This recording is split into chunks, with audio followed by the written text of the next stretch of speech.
प्रतिभाशाली व्यक्तित्व के धनी, अद्भुत वक्ता, अनेक भाषाओं और विषयों के जानकार, राष्ट्रीय स्वयंसेवक संघ यानी आरएसएस के 5वें सरसंघ चालक, कुप्पाहाली सीतारमैया सुदर्शन का जन्म आषाढ़ कृष्ण प्रतिपदा के दिन 1931 में रायपुर में हुआ था, जो अब छत्तीसगढ़ की राजधानी है। सुदर्शन जी किशोरावस्था में ही संघ से जुड़े थे। उनकी दूरगामी सोच और निर्मल मन उन्हें लोकप्रिय बनाता। जो कोई भी उनसे मिलता प्रभावित हुए बिना न रहता। वे किसी भी समस्या पर गहन मंथन करते और उसका निदान भी सोचते। 70 के दशक में ऐसी ही एक विकट समस्या देश के सामने मुंह बाए खड़ी थी।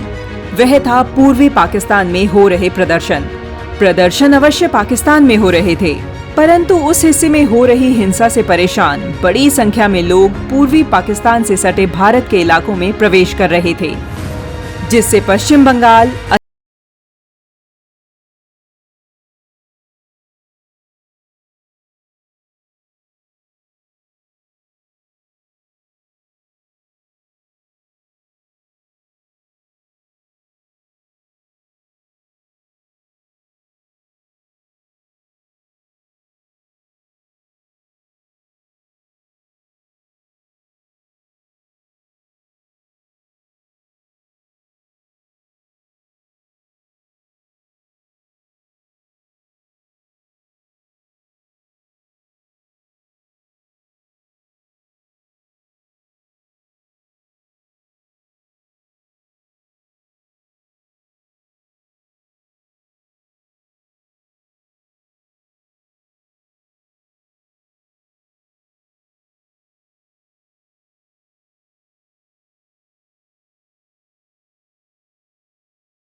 उसी दिशा में उठाया जाने वाला एक ठोस कदम है। सुदर्शन जी ऐसा व्यक्तित्व थे जिन्हें सामने आने से पहले उभरते हुए मुद्दों का पूर्वाभास हो जाता था।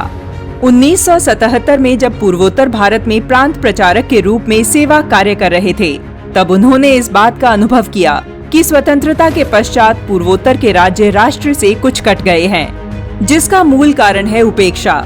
इन राज्यों में संचार, यातायात और परस्पर संवाद का विकास अपेक्षा के अनुरूप नहीं हो पाना, जिसका लाभ ईसाई मिशनरियां बहुत अच्छे ढंग से उठा रही थी। सुदर्शन जी ने पूर्वोत्तर के राज्यों को प्राथमिकता के आधार पर राष्ट्र की मुख्य धारा में लाने का प्रयास किया और समय समय पर मंथन के अनेक मंचों से इस बात को दोहराया। मंथन मंचों पर बात कहने का असर यह हुआ कि राष्ट्रवादी संगठनों द्वारा इन स्थानों पर छात्रों के लिए कई स्कूल और छात्रावास स्थापित किए गए। उनकी एक और विशेषता थी कि वे जहां भी जाते, जिस क्षेत्र का भी सेवा कार्य संभालते, वहां की भाषा पर पकड़ बना लेते। यही कारण था कि वे लोगों को अच्छे ढंग से कनेक्ट कर पाते और वहां की मूल समस्या को समझकर निदान करते। बांग्ला, असमिया, कन्नड़, हिंदी, अंग्रेजी और मराठी सहित कई भाषाओं में वे धारा प्रवाह बोल लेते थे। इराक के राजदूत साहले मुख्तार एक बार सुदर्शन जी से मिलने आए। उनसे मुलाकात के बाद उन्होंने कहा था, आज तक जितने भी लोगों से मेरी भेंट हुई, सुदर्शन जी उनमें सबसे पवित्र व्यक्ति हैं। के.एस. सुदर्शन जी स्वप्न दृष्टा भी थे। वे राष्ट्र की उन्नति के बारे में दिन रात विचार करते और भारत को श्रेष्ठ बनाने के उपाय सुझाते। इन्हीं में एक सपना था आत्मनिर्भर भारत। जी हाँ, आज जिस वोकल फॉर लोकल की बात हम करते हैं, वो स्वप्न सुदर्शन जी ने देखा था, जिसे साकार करना आज हम सभी का सपना बन चुका है।